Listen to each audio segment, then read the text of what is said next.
Hey guys, so week 168 here on the homestead. 168 weeks ago, I gave up everything, moved to Bulgaria and started my own homestead. So let's see what we've been up to this week.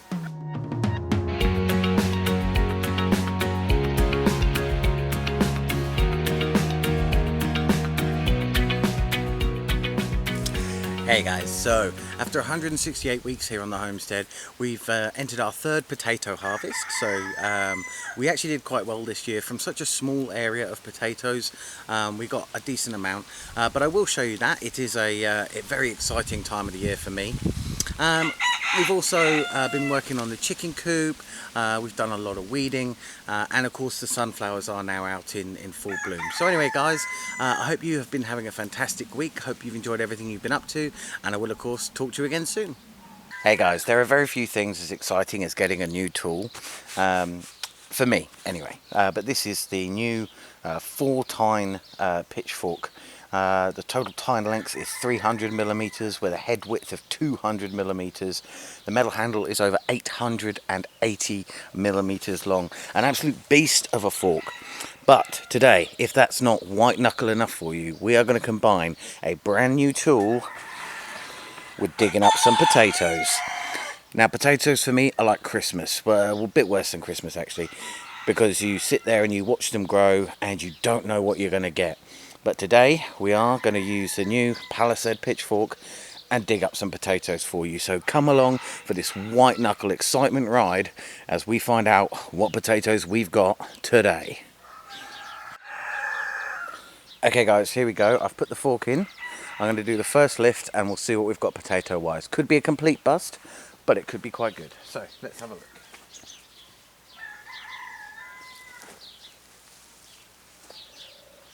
Oh, I see some potatoes.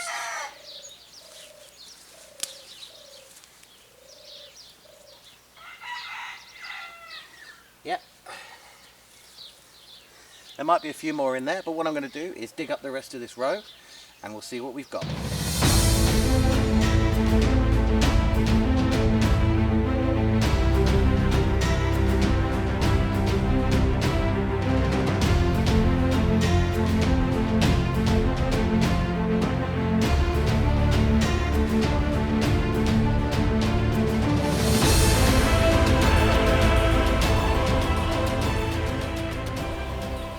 Hey guys, so time for another game of what the hell is this? So these here are grape leaves, and this is one of my grapevines. But growing in amongst the grapes, I have this vine, very distinctive leaf pattern, and it also produces prolifically these berries. They turn a red colour when they're ripe. I have no idea what type of vine this is or what type of berries they are, whether it's poisonous, whether I need to get it out of here because this is where the chickens are. But if anyone knows what this is or has any ideas, let me know. Hey guys, so the beans have actually started producing. We've got some pretty lovely pods. They give a very nice green and red pod. And nice little white and red beans inside. There are beans all over this. The row carries on up and I've got quite a few. But these will continue to grow, and as they grow they do produce more and more beans. These aren't quite fat enough for harvest yet, but probably a couple of weeks and these pods will be full. And a couple of weeks later these ones will be full. So we should have a nice supply of beans over the next few weeks coming. Well, there we go guys. As promised last week, we thought that they'd be a lot more open. We've got a lot of sunflowers open. There's still actually a load in there. I don't know if you can see that are still just buds. So I think next week this is going to be even more impressive. We have got a couple of absolute stonking heads. And so the biggest heads I save for next year's seed. But we've got two that are pretty impressive. And are from very strong plants. So those are the ones that go on to be next year's seed. But as it stands, we're going to have a hell of a lot of sunflower seeds, and that means we're going to have some very happy chickens. There you go. So just down here, I don't know if you can see that vine that's coming out here. That's actually a pumpkin vine. You might be able to see it as we move along. So you see there are different types of leaves in amongst the sunflower leaves. And that vine actually goes all the way back around here to, sorry about the camera work, to this plant here. That's where it's actually growing from. It's actually a volunteer pumpkin. It's putting out 2-3 runner vines now, and it's very big and healthy, nicely spaced, so we should get some very good pumpkins from this year. Hey guys, so as you can see, we've got some house guests here. The little swallows have built a nest on one of my light fixtures in the kitchen. It means I have to keep the door open all day so that they can fly in and out, but it should be quite nice having these little guys raise their chicks inside this year.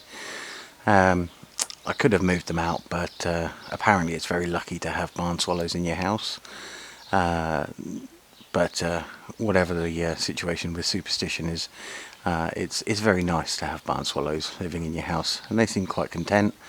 They're not too scared by me. I don't bother them, they don't bother me. So these are our little house guests. They have got eggs in that nest, and they are now sitting on the eggs, so in a few weeks we should have little swallows poking out, and as soon as they're starting to feed, I'll show you them being fed. But for now, these are our new little house guests, the barn swallows.